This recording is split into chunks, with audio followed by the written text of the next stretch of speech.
Good afternoon, everybody.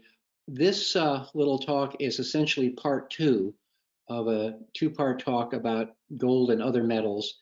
In the first talk, I spoke briefly about various things we look for in the companies we invest in this space. And in this talk, we're going to get a little bit more technical because there are some very specific things one has to watch out for or look for and hope are good. One of the reasons you want to find projects you like, buy them and hold them. There's a joke we have in our office, which is what's the one thing you have to do today to take the train to New Haven at 3 o'clock? The answer is not what you might think, buy a ticket, etc. The answer is be on the train when it leaves. Why do I say that? Because when these mining companies swoop down and buy one of these little guys, it's like an announcement and bang, that stock is gone. You cannot go, oh, well, they're going to get bought, I'll buy it now. It's already over. You have to have already owned that stock when it gets taken out to be in that game. Another reason, as we were talking about earlier, that the big guys want to buy the little guys, besides the fact that they have to keep their inventory of ounces up, is a wonderful accounting bit of magic. If, for the sake of argument, our junior company's gold is worth, say, $50 an ounce in the ground, so to speak, and they get eaten by the big guy is quite happy to pay them $100 or $200 an ounce in the ground, because the minute the deal is done and that little company's ounces are now part of the big company's ounces, taken into account against the big company's market cap, those ounces are worth $500 an ounce on the books of the mining company, even if they're never going to be mined. And there's a running joke about how there's a lot of moose pasture out there that'll never be mined. You might hear from time to time in the calls that somebody will ask some question about, well, are there any deleterious metals? Sometimes with all gold and copper and silver, you'll also get arsenic. Old copper mines often have a lot of arsenic, which makes it hard for them to sell their product to the smelters. We'll more about that in a bit. When people say that, what they're trying to find out is whether or not there's any bad metals included that are going to cause a problem with the price of the product as it is produced. You're also going to hear mysterious comments about, well, what's happening with the artisanal miners? What's the deal with the First Nations? Artisanal miners are quite common, especially in Africa and like in Burkina Faso and in South America. There are people who live there and they know that there's gold in the soil, so they're out there digging for it themselves. In Burkina Faso, it's fascinating. They drill these little 100-foot deep holes that they climb down into with a rope, bring up some ore and sell it to another fellow who literally smelts it on site with a little fire and then pays them for it. First Nations are the indigenous population, in this case, ordinarily of Canada. There is a complex legal framework deciding who owns the land and who can work on the land, and you want to just make sure that everything's properly being done with the First Nations.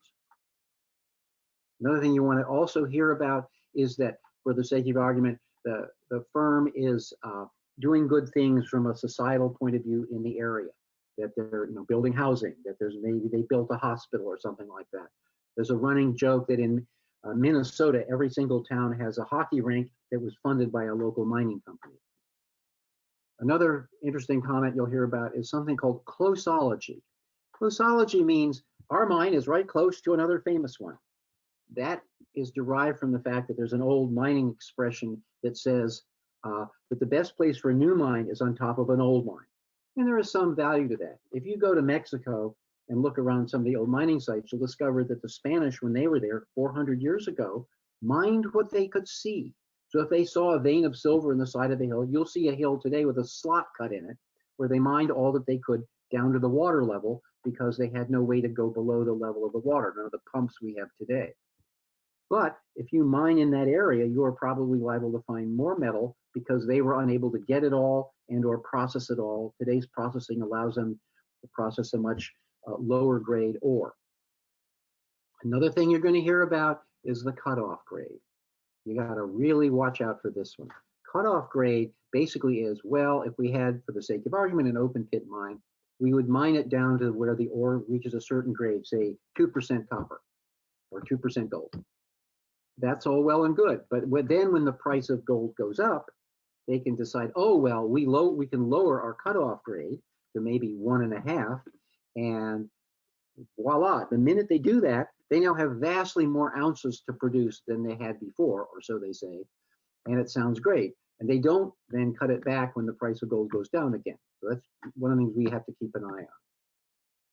Another thing, I find this one astonishing, is known as true width. You'll see all sorts of reports, which are written in real legalese because they don't want to say anything good.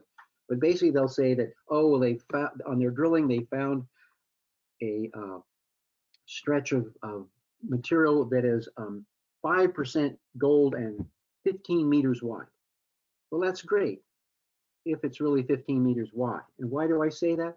Well, you know, the veins are on a slant. And when the drill hits them, did it hit them at a perpendicular angle so it's really going across that vein? Or did it hit it kind of on a slant so it's going diagonally down the vein? And in reality, what was really only a 3 meter wide vein is now appears to be a 20 meter wide vein because they went down the vein. Unfortunately, you do have to pay attention. It's up and running. It is going to produce material.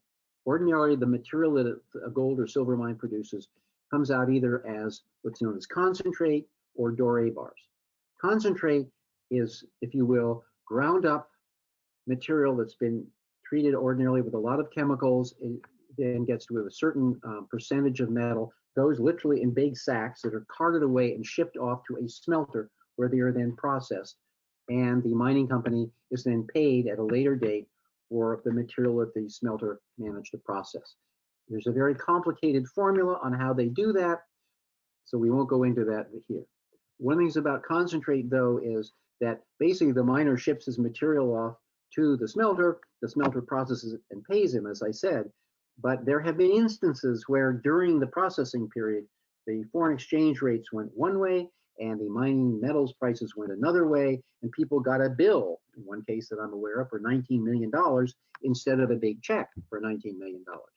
Another thing that has much less risk from my point of view is doré bars. That's where, because of the kind of material that's being processed, they can literally process it, melt it down, and pour it into molds that look like sort of big loaves of bread and weigh about 85 pounds, called doré bars, that are maybe 90% gold and 10% silver. And then those bars are shipped off to be sold, period, end of story. But another thing to keep an eye on, and why you want to pay attention, is it a gold and silver mine or a gold and copper mine or whatever, is that you announce, in effect, that you are a gold mine. If you find a lot of copper, all the money you get from the copper is then used as a credit against your costs. So for the sake of argument, you could have an $800 an ounce for gold actual cost, but then when you take into effect the revenues you're getting from the copper, surprise, your cost just went to $600. Another thing to keep an eye on. They're making a lot of money on both sides of it, but the way those calculations are done can be a little confusing. I would stop to say briefly, however, that it's wonderful to find a gold and copper mine because the copper companies have lots of money and can afford to swoop in, like I was talking about earlier, where the big guys eat the little guys because they have the money to do that. Sort of coming to the end of today's sermon on that. It's been great talking to you. I hope I've been helpful. If you have any questions, please let me know. Thanks a lot.